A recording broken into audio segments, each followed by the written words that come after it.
this is Ambie from Board Game Blitz, and today I'm going to talk about the games I played in October. Notice I didn't say all the games in October this time. That's because I'm going to mention all of them, but I'm not going to go into detail about all of them because a lot of them are repeats that I've mentioned in previous monthly recap videos. So you can just go back and check those out if you want to hear my thoughts on those games. But it gets kind of repetitive talking about Cross Clues and My First Adventure Finding the Dragon over and over again when there's not much new to talk about in those games. But in October, I had 36 plays of 21 different games. The top two were Cross Clues and My First Adventure Finding the Dragon. But then a game that I haven't played in a while that we've got to play is Werewords. So Werewords is a mix between Werewolf, which is a hidden role type game where you each have a hidden identity. There's werewolves, which are bad, and then everyone else is villager, which is good. But then it's mixed with 20 questions. So there's an app that tells you a word that you're trying to guess. One person is the mayor and is answering yes or no questions that everyone else is asking. And the mayor could be a werewolf or a villager. And the werewolves are trying to get everyone not to guess the word, and the villagers are trying to guess the word. So if the mayor is the werewolf, they could kind of be misleading people with their answers. And then if other characters are the werewolf, they could be trying to mislead people with questions and get people off track because they know what the word is. But at the end, if they don't guess the word, people get to vote on who the werewolf is. And if they vote correctly, then they win. There's also the seer who is on the villager team and knows the word, and they're trying to guide the villagers towards the word. But if the werewolves guess who they are, then the werewolves win. So it's pretty fun. I like 20 questions a lot, and being the werewolf in this game isn't as stressful as being the werewolf in another a normal hidden role game for me, because I like the 20 questions part. And actually it was werewolf all 3 times. And even when I was the mayor, I was a werewolf, and I was kind of hoping they would answer it. I was trying to get them to answer the question, but they didn't find it. I also played more Flashpoint Fire Rescue. I did talk about this last month, I think, and maybe the month before, but I played with the expansions. So Flashpoint Fire Rescue is a cooperative game where you're fighting fires and trying to save people from a burning building. I had only played the base game before, and we had a bunch of expansions that we got in a math trade a few years ago and never played with. So we finally played with one of the expansions, Urban Structures, I think. There's a couple of different modules to it. So it's different boards that have a couple of different roles, and there was a duplex, I think, and it makes it really hard because there's a wall in the middle of the house, and you have to go around or break through the wall. And so we were playing on hard difficulty and ended up losing both times. The house kept falling down because it gets too much damage, it will fall down, and it's hard to move around in the expansion. I think I mentioned Soundbox last month. It's a cooperative party game where you're making noises. It's pretty funny. You're trying to guess the noises that everyone's making simultaneously. But this time, we added a role called the Recorder, which happens in 6 or more player games. So the Recorder just listens to the sounds everyone's making and then tries to recreate them. And their eyes are closed. And so the guesser is trying to guess based off the sounds what everyone's sounds were. And the Recorder is just trying to pay attention and recreate the sounds later on. So it's kind of funny. It didn't end up really helping us at all much, but it was funny, just having the person just try to recreate the sounds. And it's maybe they got it right or maybe they didn't. A new to me game was Cryptid Urban Legends, which I actually got as a review copy a while ago. Cryptid Urban Legends is a 2-player abstract game. It's in the same universe as Cryptid, which is a deduction game, but it has nothing in similar with the game. In Cryptid Urban Legends, one player is the cryptid and one player is a scientist. It's an abstract game with little cubes and cards that you have for movement of the cubes. So you're trying to move the cubes from one row to another using the cards you have. You can either move all cubes of one color in one direction or move one cube, or you split the pile of cubes in different directions. But the scientist is trying to split up the cubes so that nothing is similar, because the cryptid is trying to keep things similar because they want to spread their presence, and they can do that by announcing a trait, either the number of cubes that are touching a block or the colors that are touching the block. So if they say 4 cubes and there are multiple blocks that have 4 cubes touching them, then they can go to all of those blocks. So they're trying to get a bunch with the same number of cubes or the same colors around them. And the scientist is trying to make it so there's nothing that's the same. So I played twice, once as a scientist and once as the cryptid. Both of our games, the cryptid won. So I think it's easier for the cryptid to comprehend their stuff than the scientist, because it's harder to make everything different than to have things that are the same. And I'm not usually a fan of abstract games. I think I like them most of the time when I play, but I just don't ask to play them that often. So I enjoyed the play, and it was interesting trying to split up things as a scientist. But abstract games aren't really games that I play that often. I also played more Escape Team, and then I played the second part of La Famiglia, which is an escape room type game with no timer that I had talked about a couple of months ago. We played the first part. So the second part is the conclusion of that game, and it had a lot of puzzles. I think I found the second part harder than the first part. We actually had to use some hints, but it was fun. It had some neat puzzles and a little story to go with it. Another escape room type game. I love escape rooms. If you haven't checked out my video from last week about escape rooms, you should check it out if you like escape rooms too. But this is a murder mystery type game, Cold Case Murder with Interest. I got this as a review copy. I had played a couple of cold cases before and talked about them on the podcast, but this is a detective style. The theme is you're looking at a cold case, so you get like all these files of a cold case that was never solved. There's like photos, newspaper clippings, transcripts of interviews, police reports and stuff. So basically all the files. And then you read through it all. So it's kind of more like an interactive story. You're reading through it all. And then after you're ready, you answer some questions on the website and then it like tells you the conclusion. So there's no time limit and you can't really lose. But I enjoyed this one, just like reading through it and answering the questions. There were a lot of photos in this one, so that was pretty cool. Like looking through the photos, feeling like a detective. Other games I played once that I'm gonna just mention because I've talked about them a lot: Connected Clues, Ven, Go Away Monster, and Pocketbook Adventures. But for a game we hadn't played in a while, For Sale is a bidding game. It's a card game where you're buying and selling houses. So there are 2 rounds to the game. There's the buying phase and the selling phase. So in the first round, everyone's gonna be bidding and getting house cards, and the house cards are numbered 1 through 30. And in the second round, there's money check cards numbered 0 through 15, skipping the 1. So there's 0, 2 through 15. And you're selling your houses for those amounts. But the way each turn works is there's going to be the number of cards out equal to the number of the players, and each person's going to get one of those cards. So in the house buying phase, you're bidding around until you pass, and the person who passes takes the lowest numbered house. But if you had a bid out, you have to pay half of your bid. So like if you bid nothing, you just get the lowest number house for free. But if you bid like 3, then you have to pay 2 because it's half rounded up that you have to pay, and you get the lowest number of cards. So like it keeps bidding around. It's kind of like a game of chicken.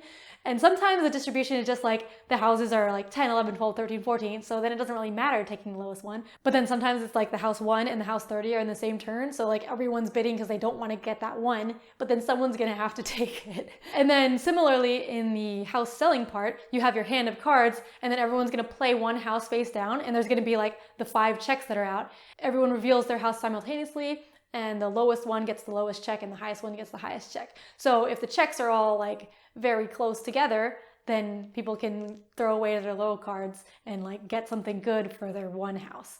But like if there's a 0 and a 15 out, then again, you're gonna wanna do your high cards, but you also are thinking like, is everyone gonna play their high cards? Then I might waste my 26 on something if everyone else plays their high cards that are higher than that. So it's a really neat bidding game. I'm not really a big fan of bidding, but like this one's good. I also played Uproar. I got this as a gift from the publisher, McMillar. Uproar is kind of like Spot It. It's a game where there's cards with different words on it. So it's like Spot It with words. And each pair of cards, like if you have 2 cards out, it's gonna have a match, one match between them. So you're trying to find the match the fastest. But instead of saying the word that matches, you sound it out, because the words are something like creaking door or Santa Claus. So then you're like, ho, ho, ho, like, or something. So it's kind of funny. It was more fun than I expected. I just played it 2-player. And this was actually the first time I played a game with my husband while my kids were awake and around. And so they were like playing their own game and they were watching us play, and they got it really excited. They kept asking us to do it again because they liked us making the sound noises. And then they also wanted to like flip the cards over, so we let them flip the cards over, and they kept saying like, again, more. So that was fun. Another game I played while my kids were out was Village Green. I played a solo game because one of my kids actually asked me to play a game. And so I was like, I could play this one. He just wanted me to play a game by myself. So I played it while he was sitting in my lap. Village Green is a card game where you're building out a grid that's your like village of different flowers. So you have to play limited to like the flower shapes and colors based on what you're playing next to. And then they have different features on them, and you're trying to play the different features to score different scoring cards for the columns and rows. So you're trying to like be super efficient in how you play and maximize your points. It's pretty fun. The solo mode is hard to get the best score. I did better than I did the last time I played solo, but because it's hard to like cycle through the deck because you're just one player, sometimes it's hard to get the cards you want, which happens to me. But I did plan around that better this time than the first time I played solo. Another review copy we played was Disney Tim Burton's Nightmare Before Christmas. I actually talked about this on the podcast recently. This is a competitive dice rolling speed game themed around Nightmare Before Christmas, but everyone has different tokens on their player board, and you're trying to get rid of all the tokens. They have different shapes, different like items on there. So you have 3 dice. 1 tells you a direction, right, left, or center. 1 tells you the different item, and one tells you a number. And so you roll them and then you do what that says. So like 1 of this item to the right, you pass it to the player on your right. So basically you're rolling and then following directions as fast as you can. So there's not many decisions except for sometimes there's a question mark on the die and then you get to pick which item or like pick which direction. So I think this would be fun maybe for children, but like as a group of adults, it got kind of boring quickly. But my kids really like the theme. They like the skeletons. They saw Nightmare Before Christmas when we went to Disneyland, so they like that too. So they like playing with it. And I think when they get older, it would be good for like a children's game, doing the matching and trying to follow the directions on the dice. Durian is a game that we hadn't played in a while, but we were playing a lot earlier this year. So Durian is a bluffing game. I also don't usually like bluffing games, but Durian is pretty good. So in Durian, there's a deck of cards and each card is split in 2 sides. Each one has a fruit. So the fruits are bananas, strawberries, durian, and grapes. So each person will have one of these facing away from them, so you don't know what you have. And everyone's cards together make up the supply of this store. And on your turn, you're going to be drawing a card and playing it to the demand pile. It has 2 sides to the card. You get to pick which fruit to put to the demand pile. And you're trying to make it so that the demand does not exceed the supply that everyone has, but you don't know what you have. But if you think that demand has exceeded the supply, you can ring a bell on your turn instead of drawing a card and call BS. So if you're right, then the person who played before you, they get points. It's good to not have points in this game. But if you're wrong, then you get the bad points. There's also special cards in the game that change up things, like one fruit makes the banana supply infinite, which is really funny when that comes out. But it can be really funny. People are just playing and bluffing because they're just played confidently, even though there's like none of that fruit that they can see, but like they might have it, or other people think they have it, like, oh, they played it so confidently, so I must have that grape. So and then it just goes all around and no one has it. So sometimes the pile of cards in the middle gets really long and it's very far off, and then someone finally rings the bell and everyone's like, what? So that can be really funny.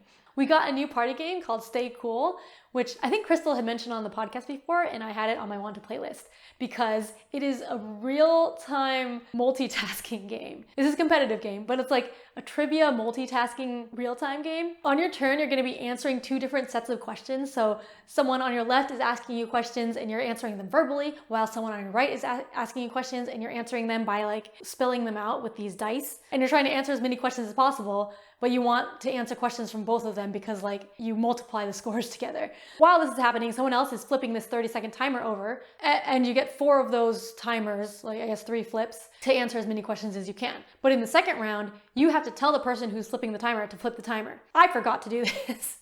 So I didn't get a very good score in the second round. But then on the third round, you can't even see the timer and you have to tell them to flip it. And I did better on this round. I did pretty well on the third round, surprisingly. But it's like really scary because you don't know when 30 seconds is up and you just say flip and hope that it's up. But like if you flipped really early, then the timer is not going to be 30 seconds anymore. It's going to be like a lot less because if you flip earlier, it'll be like 20 seconds, 15 seconds or whatever. So you'll have to flip earlier the next time. So that's a pretty cool mechanic. And I really like those like hectic multitasking, trying to do multiple things at the same time games. Both Toby and I really like this game. We kind of want to try it at 2-player. I think it's technically like 3 to 7 players, but we kind of just want to play it 2-player with each other because then the person asking questions will be multitasking too.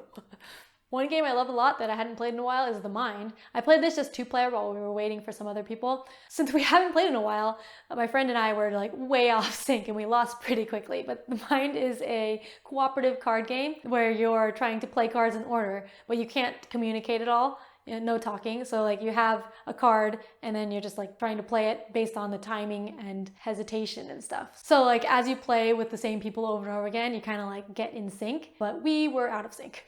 And then another game that I hadn't played in a while is KLASK, which is a dexterity game. So this was actually outside a new game store that's opening up near me called Gamelandia. They had a game of KLASK set up outside. So Toby and I just played it while our kids were playing with the Giant Connect 4 that was also set up outside. But KLASK is a dexterity game, kind of like an air hockey, but magnetic. You're trying to hit the ball into the other person's hole, but your stick thing is a magnet. You're like using a magnet on the bottom to move your magnetic stick. There are also magnets in the middle. If you get 2 of those connected to your stick, then you lose the point. If you fall into your own goal, which is like a little hole, then you lose a point. So it's a pretty fun air hockey-ish tabletop game. And that was it for the games I played in October. Let me know what your favorite games you played in October were, and make sure to subscribe and check out other videos we have. We have other videos about some of the games I played this month, like The Mind. I have a how to play in song form of that. And for sale, I have a how to play of that. It's pretty short because it's a quick to learn game. But yeah, check out this video too. And thanks for watching Board Game Blitz. Bye.